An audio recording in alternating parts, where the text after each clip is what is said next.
Министерот за животна средина Садула Дураков вчера изјави дека тој не се занимава со граѓаните, за денес да се правда дека не го мислел тоа. Македонија цела есен и зима диши загаден воздух, но Дураков вчера првпати се обрати на јавноста.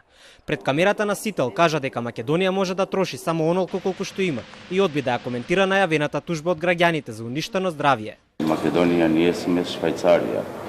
Сега ние почнавме еден чекор напред и тоа. Сега јас не се бавам со граѓаните. Граѓаните може да се тужат.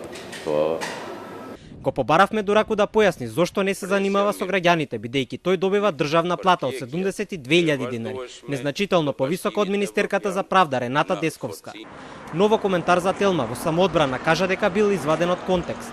Избегна да одговори што мисли со тоа дека Македонија не е Швајцарија, затоа што немал време од многуте состаноци. Од владата нема да побараат одговорност од министерот за ваквата изјава. Оправдувањето е дека тој не го зборува добро македонскиот јазик. Ако Дураку го нема во јавноста да одговара на новинарски прашања за теми поврзани со загадувањето и животната средина, тој може да се види во друштво на високи политички представници, насмеан и ведар.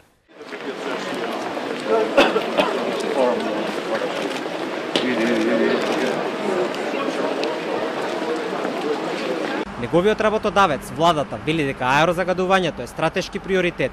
Подготвија програма, а Министерството за животна средина за неа има буџет од 1,5 милион евра.